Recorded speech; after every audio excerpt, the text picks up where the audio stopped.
IMF ने पाकिस्तान के साथ अब जो अरेंजमेंट किया इसमें जो अहदाफ मुकर्रर किए हैं वो बहुत से मौशी एक्सपर्ट्स बहुत अरसे से कह रहे थे कि चीज़ों को बेहतर करने के लिए हमें ये सब कुछ करना पड़ेगा। हालात थोड़े से मुश्किल ज़रूर होंगे, लेकिन अगर इनमें से मैक्सिमम अहदाफ को जो हम समझते हैं कि हमारे नेशनल इंटरेस्ट में गवर्नमेंट अगर उनके ऊपर काम करती है तो वाकईतन चीज़ें बेहतर हो सकती हैं। आईएमएफ ने एक तो अपने आप को सेफ साइड पर रखा है, उन्होंने तीनों बड़ी पॉलिटिकल पार्टी से तहरीरी तौर पर जो है वो यकीन दहानी ली है कि जो आईएमएफ ने अहदाफ मुकर्रर किए हैं, तीनों पॉलिटिकल पार्टीज जो भी इक़्तिदार में आएंगी इसके बाद जब निगरान सेटअप के बाद नया सेटअप आएगा वो उसके ऊपर अमल करेगी। जो अहदाफ है, अब अहदाफ क्या है, उनमें सीधा सीधा चीज़ें कि एक्सचेंज रेट वो मार्केट के मुताबिक होगा। मैंने पहले भी बताया कि टैक्स टू जीडीपी उसको 15% करना होगा, किसी भी शोबे को एमनेस्टी नहीं दी जाएगी, टैक्स की छूट नहीं दी जाएगी, इंपोर्ट्स पर एलानिया या गैर एलानिया पाबंदी नहीं लगाई जाएगी, एनर्जी सेक्टर के खसारों को कंट्रोल किया जाएगा, नवंबर तक 4 स्टेट ओन्ड एंटरप्राइजेस को या प्राइवेटाइज किया जाएगा या उनके निज़ाम को बेहतर किया जाएगा, और दिसंबर के बाद सेमाई रिपोर्ट्स जो हैं वो उनकी दी जाएंगी। तो क्या ये चीज़ें प्रैक्टिकली मुमकिन हैं? क्योंकि हम तो काफ़ी अरसे से ये बातें कर रहे हैं, जितने भी रीनाउंड इकोनॉमिस्ट हैं वो काफ़ी अरसे से ये बातें कर रहे हैं, तो प्रैक्टिकली ये पॉसिबल है कि नहीं? प्रोग्राम के हिस्से में इसको डिस्कस करेंगे। मेरे साथ मौजूद है राना एहसान अफजल साहब, कोऑर्डिनेटर हैं वज़ीर-ए-आज़म के कॉमर्स एंड इंडस्ट्री के, सीनियर रहनुमा मुस्लिम लीग नवाज के। एहसान भी बहुत शुक्रिया आपके वक्त का। अस्सलाम वालेकुम। कैसे मिजाज हैं? खैरियत शाम ठीक ठाक हैं? अल्हम्दुलिल्लाह। एहसान भाई, आईएमएफ ने जो अहदाफ मुकर्रर किए हैं, बहुत से मौशी एक्सपर्ट्स पहले से ये बातें कर रहे थे कि हमें ये सब कुछ करना चाहिए। एक तो मुझे ये बताइएगा कि अब क्यों हम इनके ऊपर अमल करेंगे जो हम पहले नहीं कर रहे थे, और आपको प्रैक्टिकली लगता है कि इनके ऊपर जो है वो अमल हो सकेगा या ये सिर्फ बातों तक ही रहेंगी चीज़ें? सबसे पहले तो पीएमएलएन और पीडीएम की गवर्नमेंट ने तो अमल किया और सारे मुश्किल फैसले किए जो कि रिक्वायर्ड थे मुल्क की मईशत को दोबारा स्टेबलाइज करने के लिए। देखिए, जो हमने बजट दिया है अब उसी को आपने इम्प्लीमेंट करना है। यही जो स्टैंड बाय एग्रीमेंट है उसकी यही शरायत है कि जो आपका टैक्स का जो टारगेट है वो मुकम्मल हो, आपका जो फिस्कल डिसिप्लिन का टारगेट है जो आपने एक प्राइमरी सरप्लस शो किया हुआ है 0.4% का, जो कि 400 अरब का प्राइमरी सरप्लस आपने शो कराना है, उसको आप अचीव करें। और इसी तरह जो उसके ऊपर जो शरायत है वो ये है कि आपकी एनर्जी प्राइसिंग को मैनिपुलेट नहीं किया जाएगा कि अगर कीमतें बढ़ी हैं तो एनर्जी रीबेसिंग जो है उसकी प्राइसिंग कॉस्ट के मुताबिक वो रीबेसिंग होनी चाहिए है, वो हमने एग्री किया है। इसी तरह गैस प्राइसिंग की भी रीबेसिंग होगी एक्चुअल कॉस्ट बेसिस के ऊपर। तो ये वो शराइत है जो हमने मुकम्मल करनी है और काफी हद तक जो चीजें थी वो तो मुकम्मल होगी। इसी वजह से पहली ट्रांच हमें 1.2 बिलियन की मिल गई और आगे चलते हुए 2 और ट्रांचेस हैं जिसके अंदर क्वार्टरली रिव्यूज हैं। उसमें देखा जाएगा कि अगर आप बजट के टारगेट्स के मुताबिक आगे बढ़ रहे हैं तो वो फिर आपको वो बाकी ट्रांचेस की रिलीज होगी। लेकिन मसला ये है एहसान भी कि इसके अंदर आईएमएफ की जो कंडीशंस हैं पाकिस्तान में कारोबार करने के हवाले से प्रैक्टिकली चीज़ें थोड़ी सी मुश्किल नज़र आ रही हैं। आईएमएफ ने जो कंडीशन सामने रखी हैं, अब जिस तरह बिजली की कीमतों में इजाफा है, गैस का जो आपने जिक्र किया, इस सारे मामले के बाद जितने टैक्सेस इम्पोज कर दी गए हैं बिजनेस कम्युनिटी के ऊपर, इंडस्ट्रीज़ के ऊपर, इसके साथ फिर आप किस तरह सिस्टम को कैरी करेंगे? देखिए, बिल्कुल आप ठीक कह रहे हैं। इसके बाद तो ये है कि अगर इसके बगैर सिस्टम कैरी हो सके तो वो कर लेना चाहिए, लेकिन इसके बगैर अभी सिस्टम कैरी नहीं होता बल्कि की तरफ चले जाते और आप एक आपका जो बाकी जो एक्सटर्नल साइड पे मामलात हैं वो खतरात बढ़ जाते हैं और फिर ये जो बिगाड़ है महंगाई का वो और तेजी से इस तकलीफ से भी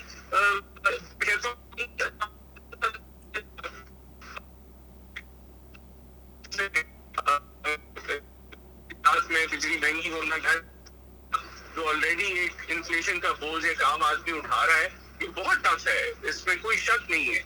लेकिन इसके अलावा जो ऑप्शन है वो उससे भी ज्यादा खतरनाक है। तो ये तो अब ये मजबूरी है कि इस मुल्क को इस मुश्किल टाइम से गुजरना पड़ेगा और आईएमएफ की शरायत को हमें मानना पड़ेगा। जब तक हम अपने ट्रेड के इम्बैलेंस को दुरुस्त नहीं करते, ये जो वक्त है आईएमएफ का 9 माह का या इसके बाद अगर कोई 3-4 साल का एक और प्रोग्राम अगर होता है तो ये वो वक्त होगा जिसके अंदर आपके पास टाइम होगा कि आप अपनी स्ट्रक्चरल रिफॉर्म्स के जरिए अपने ट्रेड इम्बैलेंस को दुरुस्त करें, एक्सपोर्ट्स को बढ़ाएं, इंपोर्ट इम्बैलेंस को बढ़ाएं और ये मौका है कि आप ये स्ट्रक्चरल रिफॉर्म्स करें, जो कि कभी भी पॉपुलर नहीं होती, कभी भी उससे अवाम खुश नहीं होती, क्योंकि उसमें अवाम के ऊपर बोझ डलता है। तो ये जो है ये सिलसिला है। लेकिन एहसान भी जो आप बातें करें ठीक बात है, हमें स्ट्रक्चरल रिफॉर्म्स पहले कर लेने चाहिए थे, अभी भी कर लेंगे तो मेरा ख्याल है कि मुस्तकबिल के लिए चीज़ें बेहतर होंगी। लेकिन मसला ये है कि ऐसे एनवायरनमेंट के अंदर बिजनेस सस्टेन कैसे करेगा, कारोबार कैसे सस्टेन करेगा। आप ऑलरेडी आपने खुद जिक्र किया कि इन्फ्लेशन बहुत ज़्यादा हो गई है, आम आदमी के लिए सर्वाइवल बहुत मुश्किल है। ऐसे में अगर इतने सख्त हालात होंगे तो डेफिनेटली बिजनेस कम्युनिटी अपने एम्प्लॉयज़ को वो रिलीफ नहीं देगी, इंडस्ट्रीज़ अपने एम्प्लॉयज़ को रिलीफ नहीं देंगी, उनके ऊपर बर्डन और इंक्रीज होगा। एक बिजनेस कम्युनिटी ऑलरेडी डरी हुई है, नया इन्वेस्टर नहीं पाकिस्तान में आएगा। तो फिर ये जो 2-3 साल का आपने जिक्र किया, इन 2-3 सालों में कारोबार कैसे सस्टेन करेगा, इन 2-3 सालों के अंदर आप नई नौकरियां पैदा कैसे करेंगे, और अगर नहीं करेंगे तो फिर उसका तो एक अपना रिएक्शन है।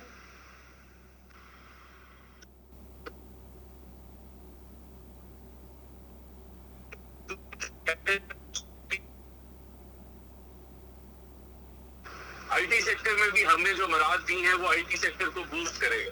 एसएमई सेक्टर्स में जो हमने मराद दी हैं वो एसएमई सेक्टर को बूस्ट करेंगे। तो इस बजट में हमने जो ग्रोथ के जो ट्रिगर्स हैं वो रखे हैं, और हमें इंशाल्लाह उम्मीद है कि वो ग्रोथ के ट्रिगर्स जो है उससे ग्रोथ रेट में इजाफा होगा और आपकी इकोनॉमिक एक्टिविटी बढ़ेगी। इसी तरह SIFC जो बनाया है उससे भी हमें उम्मीद है कि एक बहुत बड़ा आपका इन्वेस्टमेंट पाकिस्तान में आएगी, जो एग्रीकल्चर सेक्टर और दीगर जो सेक्टर्स हैं उसके अंदर जो है वो इम्प्रूवमेंट लेके आएंगे। तो ये सारा देखिए, जहां बजट एक मुश्किल बजट है वहां हमने ग्रोथ ट्रिगर्स भी रखे हैं, तो उम्मीद है कि बेहतरी आएगी इकोनॉमिक एक्टिविटी। अच्छा एहसान भाई, ये जो IMF की कंडीशन है कि टैक्स टू GDP रेशो इसको 15% किया जाए, as per IMF MD Pakistan ने 12% कहा, उन्होंने 15% कहा है। तो अब अगर 15% पे जाते हैं तो चलें, जो टैक्स पेयर है उसको थोड़ा सा होगा कि जो टैक्स पे नहीं करता, जो अनडॉक्यूमेंटेड इकॉनमी है उसकी थोड़ी सी बेहतरी होगी। लेकिन इससे इंटरेस्ट रेट इंक्रीज़ हो जाएगा, इंटरेस्ट रेट इंक्रीज़ होगा, एक्सचेंज रेट के ऊपर थोड़ा सा फ़र्क पड़ सकता है। तो ये चीज़ें हम किस तरीके से मैनेज करेंगे? कोई गवर्नमेंट ने प्लान किया इन चीज़ों को काउंटर करने के लिए? देखिए, सबसे पहले तो 15% टैक्स टू GDP हमने इस साल में नहीं लेके जाना, ये तो प्रोग्रेसिव होगा, आहिस्ता आहिस्ता आप उस तरफ बढ़ेंगे। अभी इस दफा तो टैक्स का हदफ 415 बिलियन डॉलर्स है और वो हमने अचीव करना है। बाद में जाके आगे आपको जो है कोई ऐसा अजाफी टैक्सेस एग्रीकल्चर सेक्टर के ऊपर या प्रॉपर्टी के ऊपर अभी नहीं लगने वाले। ये वो तजावीज हैं जो आगे जाके आपको इम्प्लीमेंट करनी होंगी। तो अभी तो इस साल में तो ये ऐसा कुछ नहीं होने जा रहा। अच्छा, वैसे प्रैक्टिकली बात करें तो पाकिस्तान तहरीक इंसाफ के दौर में फॉरेन एक्सचेंज जो है वो बहुत ज़्यादा बाहर से पैसा पाकिस्तान में आया। हमने देखा कि जब से मुस्लिम लीग नवाज इक़्तिदार में या PDM इक़्तिदार में है तब से बाहर से पैसा उस तरह पाकिस्तान में नहीं आ सका। अच्छा, बाहर से पैसा जिन सेक्टर्स में आता है उसमें एक बड़ा सेक्टर रियल इस्टेट है। अभी IMF ने कहा है कि आप कोई एमनेस्टी नहीं देंगे, और आपको भी अंदाज़ा है कि जब आपने एमनेस्टी दिया है तब बाहर से भी पैसा जो है वो ज़्यादा आया है। तो ऐसे में फिर गवर्नमेंट क्या प्लान करेगी? देखिए, फॉरेन डायरेक्ट इन्वेस्टमेंट तो सबसे ज़्यादा 2013 से 18 में आई, जब 25 अरब डॉलर के मंसूबे जो है वो मुकम्मल हुए CPEC के। तो सबसे ज्यादा फॉरेन डायरेक्ट इन्वेस्टमेंट तो तब देखी गई। PTI के दौर में वो इन्वेस्टमेंट रुक गई और ना होने के बराबर हुई। ये साल जो था हमारा जो था वो उसमें दुनिया में भी एक बहरान था, और लेकिन अब हमने जो है वो ग्राउंड वर्क और स्पेट वर्क मुकम्मल कर ली है। SIFC एक वो जरिया है कि जिससे हम देख रहे हैं कि बहुत बड़ी फॉरेन इन्वेस्टमेंट इस मुल्क में आएगी। हम पूरी उम्मीद है कि चीजें फॉरेन डायरेक्ट इन्वेस्टमेंट और उसके लिहाज से आगे आने वाले सालों में बेहतरी की तरफ जाएंगे।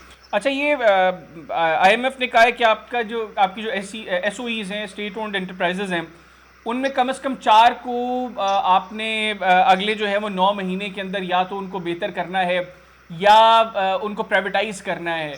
तो हम पिछले 25-26 साल से ये बातें कर रहे हैं कि हमें इनमें बेहतरी लेकर आनी है, इनको ठीक करना है या इनको प्राइवेटाइज करना है, लेकिन 25-26 साल से हम ये कर नहीं सके। तो जो 25-26 साल से नहीं हो सका एहसान भी, वो अगले 9 महीने में हम किस तरीके से करेंगे? नहीं, अगले 9 महीने का ऐसा कोई टारगेट नहीं है स्टैंड बाय एग्रीमेंट में। इसमें आपने अपने लॉसेस को कंट्रोल करना है। प्राइवेटाइजेशन का कोई उन्होंने हदफ नहीं रखा कि ये मिसाल के तौर पे अगर 200 अदारे हैं तो उसमें से 50 या 55 अदारा आपने प्राइवेटाइज करने, ऐसा कोई टारगेट नहीं है IMF के मुआहदे के अंदर। लेकिन अब ये स्ट्रक्चरल रिफॉर्म्स का हमारा हिस्सा है और इसके ऊपर पॉलिसी फ्रेमवर्क के ऊपर काम हो रहा है और एक जो है वो मॉनिटरिंग यूनिट फाइनेंस डिवीजन में बना दिया गया है जो इसकी प्रोग्रेस को जो है वो मॉनिटर करेगा, इसकी के लॉसेस को मॉनिटर करेगा, इसकी इंप्रूवमेंट्स एफिशिएंसी को इंप्रूव करने में मॉनिटर करेगा और राह हमवार करेगा कि आप प्राइवेटाइजेशन के लिए जाएं। लेकिन इन 9 महीनों में कोई एज सच IMF की रिक्वायरमेंट नहीं है कि आप जो है नज़ारों को प्राइवेटाइजेशन की तरफ लेके जाएं। और आप समझते हैं कि करंट जो अब IMF प्रोग्राम है, ये जो हमारा अग्रीमेंट है IMF के साथ, अरेंजमेंट जो है, करंट अरेंजमेंट, इसके बाद जो अगला प्रोग्राम होगा वो that would be good enough for any government कि उसके अंदर चीज़ें बेहतर हो जाएं, या फिर उसके बाद एक नया प्रोग्राम, फिर उसके बाद एक नया प्रोग्राम? नहीं, देखिए कभी कोई प्रोग्राम अगर मुकम्मल कर लिए जाते तो फिर तो शायद ये हालात ही ना होते।